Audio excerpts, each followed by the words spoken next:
Là, on va voir un ancien patient qui est déjà venu. Il regardait les écrans depuis l'âge de 6-9 mois à peu près, à raison de 7 heures par jour. On va voir si le sevrage a été efficace. Installez-vous, vous avez plus carnet de santé, j'ai l'impression. Super. Le petit garçon, il regardait beaucoup les écrans. Où est-ce que vous en êtes, dites-moi? C'est toujours compliqué, mais on fait de nos mieux. Il a fait quand même des progrès par rapport à ce que je me souviens. Là, il parle beaucoup, on comprend beaucoup mieux quand il parle là. On n'avait pas trop le choix, vu qu'il va à l'école bientôt, il faut qu'il apprenne à parler vite, on va dire, mais il faut consulter pour voir comment ça va se passer. J'ai vu des enfants comme votre petit garçon, quand on faisait un sevrage total, vraiment total, et c'est difficile, hein. Moi je suis maman de 5 enfants, donc je sais bien de quoi je parle. C'est difficile, quand on fait un sevrage total, les enfants ils recommencent à parler beaucoup mieux. On est devant un problème de santé publique important, avec des enfants qui vont pas bien et qui se retrouvent collés à l'écran. Et l'écran empêche le développement du langage, empêche le développement des apprentissages de l'enfant. Dès 2017, j'ai commencé à m'informer et je me suis rendu compte que les enfants étaient des heures devant les écrans, que quand il y avait des retards de langage, je devais me poser la question de la place de l'écran. Et très souvent, effectivement, l'enfant, depuis l'âge de 3, 6 mois, 9 mois, regardait les écrans beaucoup trop et du coup, rentrait pas dans le langage. Aux États-Unis, on dit pas d'écran avant 2 ans. En France, on dit pas avant 3 ans. Moi, je trouve que c'est un compromis entre les deux. Pas d'écran tant que votre enfant ne sait pas parler. Est-ce que vous a dit de venir me voir? L'école. Ah, l'école, la maîtresse? Oui. C'est le langage qui l'a embêté surtout? Le langage, il était plus dans la répétition des chansons de dessins animés qu'il voyait. En fait, il a une tablette à patrouille, une tablette de jeu.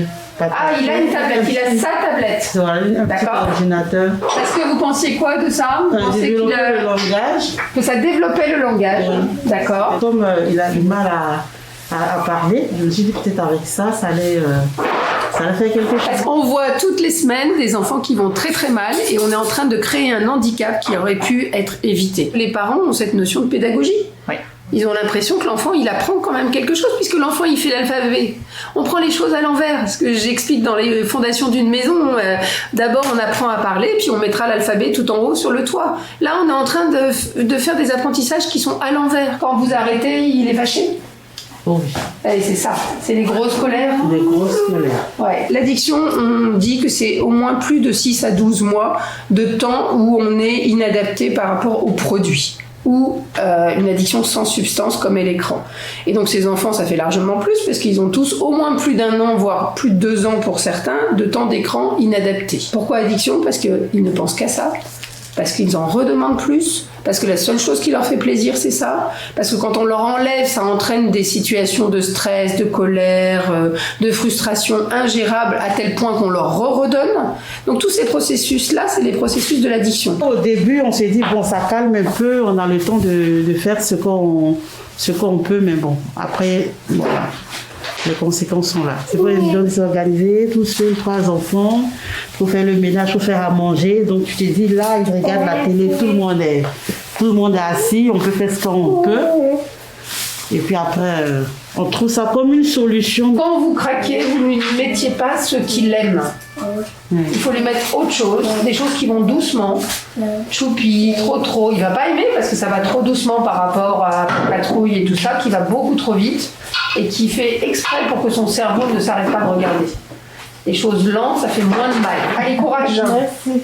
Au revoir mon chat. La vie, c'est pas simple, hein, parce que la vie, elle s'arrête pas à la semaine et à l'école. Il faudrait que le week-end, cette maman toute seule puisse t'aider. Ça arrive très souvent que les mamans se retrouvent toutes seules à élever des enfants. La société n'aide pas assez ses parents seuls. La société essaye de faire plein de choses, mais pas suffisamment dans ça, parce que la prévention n'est pas bien faite. Et surtout, actuellement, on ne peut pas aider correctement les familles. Par exemple, des enfants qui ne vont pas en crèche, des mamans qui ne travaillent pas, on leur dit il n'y a pas de place. Et donc, la maman, si elle est en incapacité de garder son enfant autrement qu'avec l'écran, elle est seule. Depuis 2018, il est noté dans le carnet de santé que les écrans étaient mauvais pour les enfants de moins de 3 ans.